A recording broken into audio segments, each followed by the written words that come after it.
And so without further ado, I'd like to ask you to welcome with me Babette Mangolte to introduce News from Home.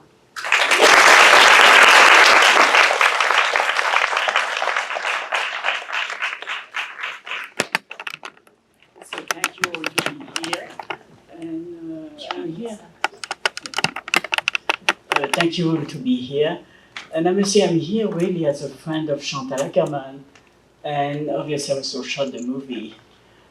So I will be here at the end to answer your question, but to tell you how the film was made, it's a documentary, but it's also a film which was not shot haphazardly, you could say. Like all the work of Chantal, documentary or fiction, she put a lot of effort in writing the concept of the film before shooting. I think she arrived in New York, the film was shot in 76. And she arrived in New York at the end of March, early April, and we shot the last week of June. There was very little money to make the film. The money came from a television station in Germany called ZDF, which was giving money to independent filmmakers to make film. Benefited from that to shoot this kind of location, by the way, than some of you maybe could have seen yesterday. The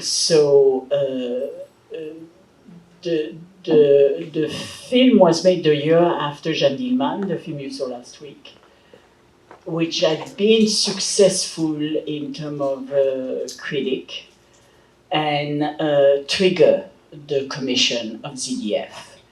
So, but we had only that much money to make the film, so we had to shoot very economically. And if you want to be economical as a filmmaker, you want to know exactly what to shoot before you get there, basically. You need to have principle of what you do and don't do. For the purpose of shooting in the city of New York, you need to have a permit. So for me, who produced the film with the money then Chantal had allocated from the CDF funding to produce the film, because I was a New Yorker, I had a lab there, I could go to Kodak to buy film, I did all the labor of doing production, but I also did the camera work. And it was done with one other person driving the car and ACing the camera.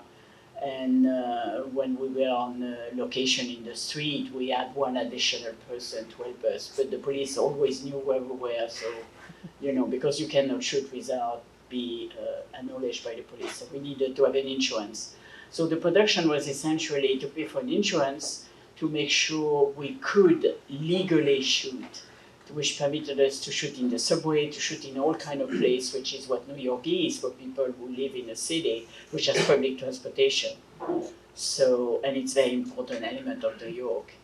Now, Chantal had lived in New York for a year and a half, so, when you have no money, you don't even take the subway because it costs too much money, so you actually walk. So you start to discover the city walking. And there is an element of that, I think, in the film you are going to see. Now, it was shot in 76, at the time when New York was the place where no decent person who was bourgeois and had some money was living because it was too dangerous. It was drunk all over the place. There was a lot of poor people who were there. And now New York, all those poor people have been sent out by Giuliani, were so gentrified and just white bread and nothing else. So it's not a place to go and visit now, unless you have money. So it's always so wonderful to see New York disappear. So anyway, the last shot is very poignant, if you want, for. Obviously the World Trade Center has disappeared, and it was just finished construction in 76 when we shot. It started to have its first winter, if you want.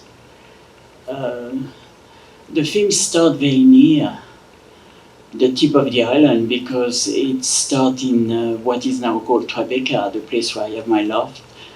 I'm still renting now, and so it's an area of the city which now is totally transformed. It does not exist the way you have seen it, but some of the streets are still there, the one we shot because they were particularly interesting. But the film could Of the quality, yes, because we could shoot at dusk, just in the hour in June, between 6 and 9, where, it's the end of the day. And the reason we could do that is because actually the lab I was using at the Pioneer, a flashing of the film, flashing at the time, we shot film immersion, obviously. Yeah. That's the only thing which we could do at the time. There was no other technology in existence. So we could expose the film after it had been exposed to shoot the picture. But it was actually fogging the film a little bit, permitting to give a more, to treat the film, if you want, which was rated at 100 SA, at 400 SA, and even at 600 SA. So we were actually pushing the film, if you want. And this kind of, first it was shot at the end of June, and I don't know if you know the expression, June gloom. I don't know if that exists in Texas. I've never been here very long, so I don't know. But it exists also in California. I mean, the two places which I know the best because I have a reason to be either or. And in Southern California, also in June, you have this kind of muggy weather at the end of the day, so you have no sunset really. The light goes down, but everything is pastel color. And the same thing occurs in New York, but the heat is much greater than in Southern California, where it's always cold at night because it's a desert. So the mugginess is there in the air, if you want. And in general, whatever I have shot, I avoid those seasons, but it was interesting to shoot the film at that time. It was not really by design, in a way, but how to approach New York, which is a huge city in which Chantal had lived between September 71 to March 73, so for almost 18 months, and therefore knew very well. I shot several movies there, and so on. That's where we had met. So we both knew the same city, if you want, and the city was essentially people, but in News from Home, the story is the city itself, it's not the people in the city. So what you have is the kind of repetitive pattern of the grid, which for European is not really replicatable in any of the European city which Chantal had lived in, which is essentially Brussels, where she was born, and Paris, where she had lived a little bit, and was going to live most of her life, returning after shooting, after living in New York until mid-73. And so the idea was to show the kind of topology of the city, the color and the activity, if you want, but the activity is essentially cars.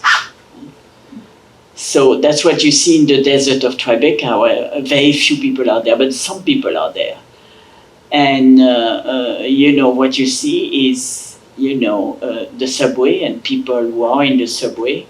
Then you see looking at you, actually, looking at the camera. But otherwise, the street are actually cars. And there is some pedestrian on Fifth Avenue at lunchtime. But the time of the film is essentially used to show a kind of emptiness, a kind of void. So I think that's really part of it could be shot so quickly because,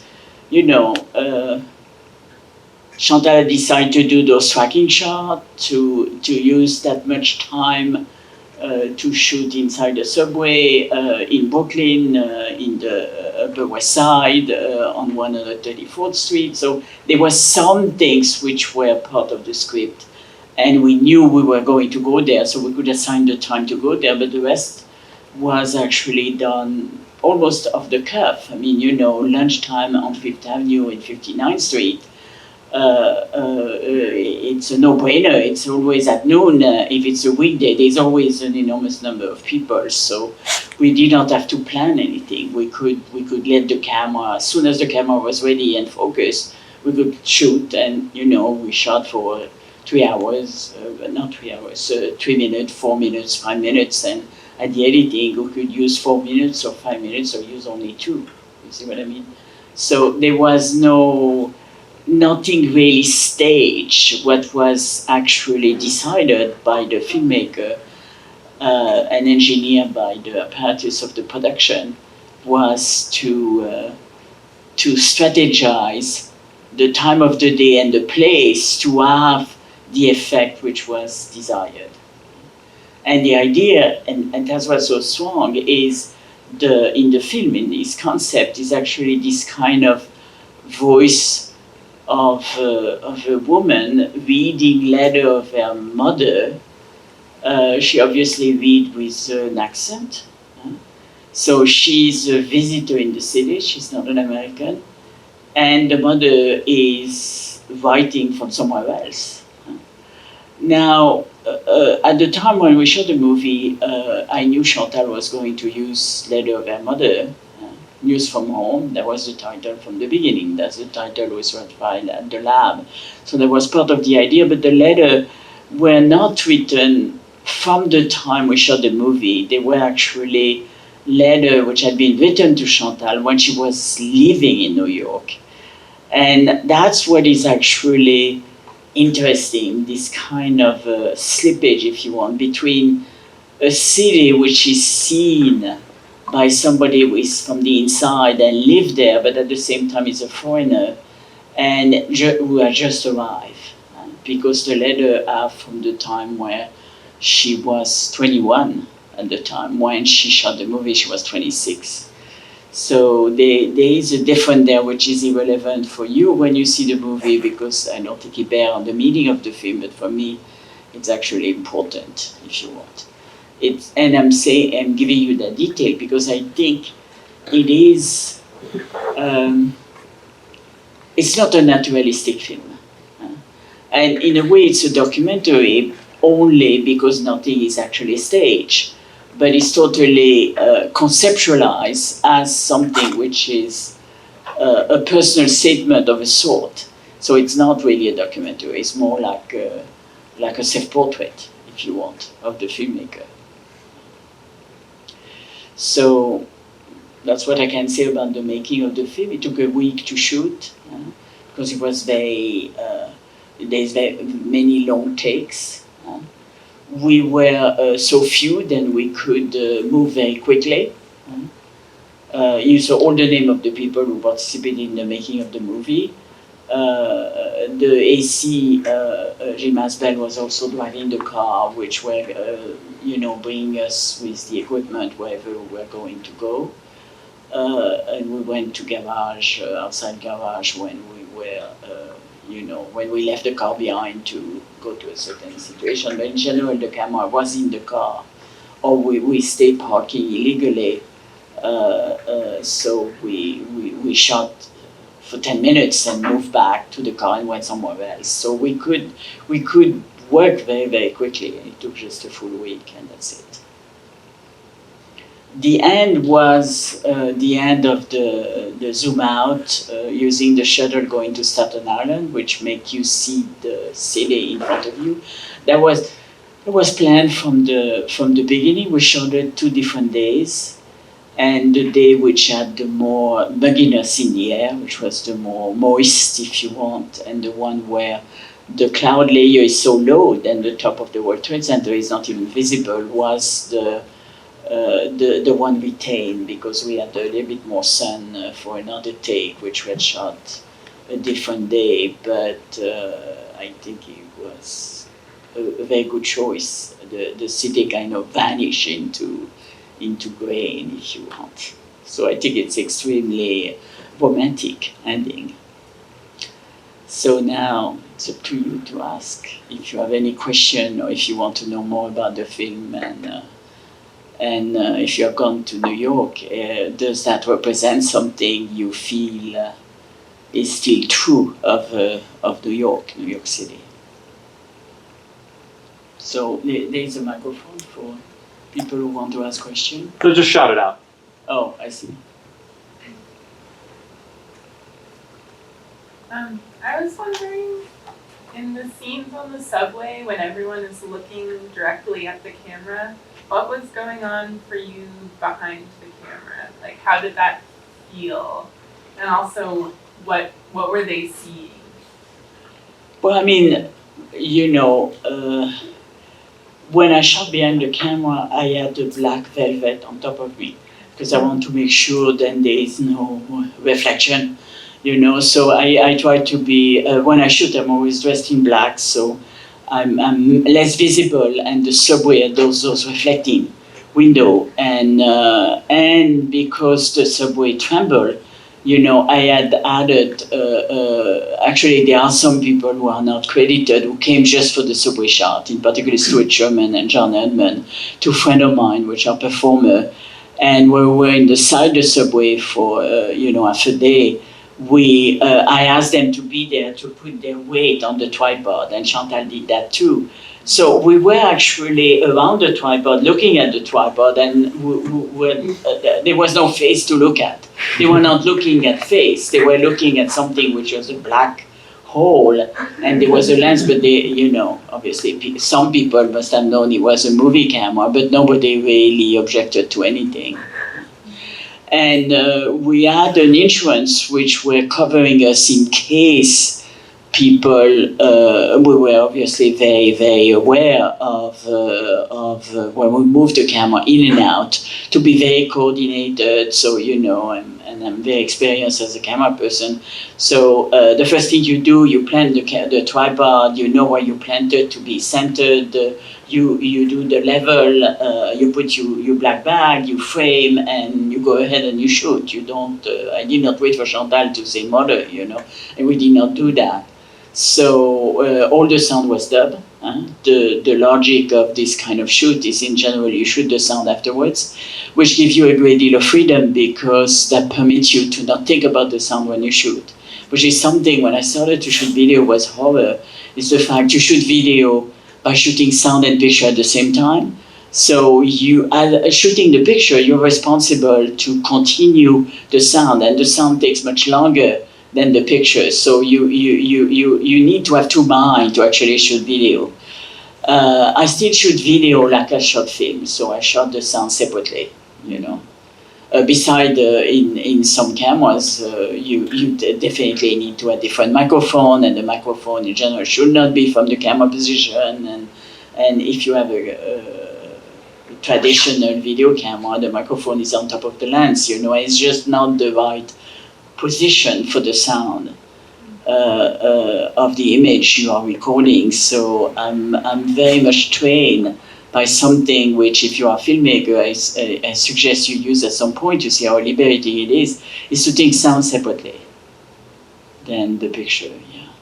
And for instance, you see how the sound is worked out in a way which is not naturalistic. Actually, just the last shot of the Staten Island ferry, there is seagull all the way, but obviously they're much more accused in the soundtrack at the end. And at the same time, at the end, because I'm zooming out very, very, very slowly, so you don't even see the zoom. Even me, I look at it and I know I have zoomed out, but you don't really see it because it's all well done. I mean, I must say, I'm proud of myself. So at the end, you see more of the seagull because you see more of the trail, and you have a larger area around the boat if you want. But so there is a justification of the fact the sound of the seagull are when you are further at sea, if you want, because you go in, the shuttle is arriving, the boat is arriving very close to Staten Island, but you don't know where you go. If you have never been in New York, you don't even know what that boat is. Yeah. So I think that the city still being there, but actually melting into rain, basically, or the beginning of rain, is so damn beautiful. Yeah. I just wanted to let people know that you've written a really wonderful text on Chantal's use of sound, and Yes. and that it's a wonderful thing to discover afterwards if you're interested in this quality. It was published. It was written. All my texts are written in English, and if you're interested to read about things I have done, you can go to my website, babettemangolte.org, and you have description of some of my film. I mean, all my film listed chronologically, and also things about the making of the film, and my installation, my photography, my this, my that, my writing, listing. You don't read the writing, but some writing I publish on the web, on my website. So you can see that. But the text on which is, I think, a beautiful title, is called The Loudness of the World. Chantal Akerman, Use of Sound in a Fiction and Documentary Film, I think is the full title. And it was written in English, but published first only in German, in translation, German translation, in 2011. But I started to think of writing it in 2005, and I really finished in 2007 when I saw Là-bas, which is a documentary Chantal did in Israel. So it was basically thinking of the sound in Gendelman and in News from Home and in all the films she has made that you have not seen yet, which are film I have seen all through her career, film done in the 80s and in the 90s. And obviously, four major documentary deaths, 93, Sud, 1999, on the other side, 2002, and Là-bas, 2006. On the other side is the Arizona border, and it's crossing illegally. Sud is a lynching in Texas. James Bird in Jasper, Texas. You know where Jasper is? Not far from here, no? Okay, you must have heard of the story. The film was done a year after the incident of that lynching with a pickup truck. Two white supremacists dragged a black man who was in his mid-40s, a perfectly honest man, good job, family, and so on, and killed him basically by, the impact of the body on the asphalt actually cut the body in pieces. Right. So obviously none of that is shown, and it's totally Chantal Akerman not to show but to evoke. And the evocation is done by looking at the road where that happened, and to have the camera in the back of a pickup truck, and you see just the asphalt. And you have the shock of, the pothole, if there is any, and so on. And so there's a film I greatly admire, actually, 1999. And death is something which has to do with the end of the Soviet Union, which meant many people went on the road, and there is a kind of immigration and of people moving from one place to another because they are starving, because there's no more job, because this or that. And it's a kind of replay on the Jewish exile, and it's a very charismatic film. So all those films exist on DVD. There is a box set by Criterion. And the film you have seen at the series today here, here in this movie theater, the Austin Film Society, I think it's called. Are actually also all on DVD, and they are part of the work of Chantal Akerman in the 1970s. But there is plenty of other films, so I think what you should ask them to do is to do a full retrospective of Chantal Akerman and show you a comedy and musical, a music film, and a theater adaptation, and so on, because she has a very rich filmography. Yeah. So that was one question, but there was somebody raising his hand behind the First Lady. Yeah, well, I changed my question because it was originally about sound. I see. But I guess I have a new question now, which is still about sound. The narration is, she's reading letters from her mother, but I am assuming, maybe I'm wrong, but I'm assuming that the mother did not write the letters in English. Right? The mother did not write what? Write the letters in English. Am I wrong in assuming that the letters were written in French or? Yes, obviously. The mother wrote the letter in French, they were translated in English. The film had a version where the letter are read in French for the French people. Oh. And I made a mistake. It's not ZDF who gave money to the film, although I thought they did, but it's also INA, so it was shown on television. It's, in the 70s, many filmmakers, in particular Fassbinder, benefited from the fact television, as well French television, German television, gave money for authors' film, if you want. So the soundtrack in general were not with subtitle. If they were commentary, they were dub. So there is a German version of News from Home, which actually is with German translation. It's not Chantal's voice, but the English is actually a better edition. I have seen and heard both versions, the French and the German and the English, and I think the English is better because actually you are in New York City where people speak English. You have a voice which gives you an accent, so you really know it's somebody who is a visitor, if you want. And the news are from home, which is not New York. So for me, again, it's not a naturalistic film, but it's better to have the sense of the foreign recipient of those letters being thinking in the language that she's using, because she's there now in New York. So I see your point, and it's true, it was translated. Obviously, translation was done by Chantal, who was really bilingual. So the translation is not done by somebody else than her.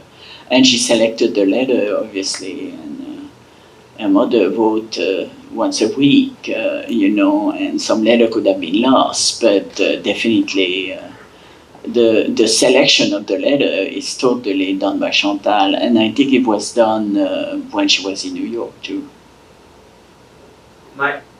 Yes, you had another question? Well, the question was like why were they? You said there was a French version, an English version, a German version, and was that just done because that's the way it was done back then, or was it to avoid subtitles? No, I think Chantal always preferred the English version as the one who survived. And she participated that restoration was made when Chantal Ackerman was still alive, so they decided to restore only the English version.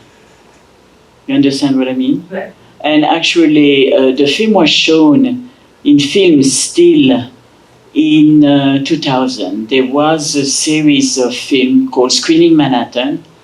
My film, then you can see tomorrow if you come back to see the Camera de la Caméra, which is also shot in New York, also in 76 and 77, was part of that series with News from Home and filmed by other filmmaker, American or foreign, not American, I'm an American if you want.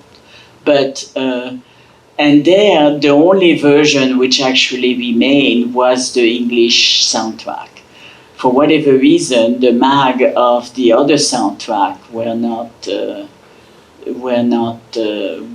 preserved. So I think there's also a reason they did not have the choice to in the preservation. Things disappeared. Film is. What is so interesting is the color are so great in the restoration, because it was shot with a film stock, which was not that stable, and the print, which I last saw in 16, was a print which was a little bit magenta, so the color they were not as true to my memory of it than what you have seen today, because there the color have been reconstituted, so it was really important. There is no more film print of that film, if you want, because the negative is totally gone. It does not have the true color anymore. So I'm assuming it's the same thing for the soundtrack, but there was definitely for Chantal Ackerman, who really always loved New York and discovered a lot of her own aesthetic in the contact with the artists who live in New York in the 70s when she was there. That was also an aesthetic choice, but a personal choice of hers, I'm sure. I mean, that's because I knew her well. Then I think I'm guessing right there.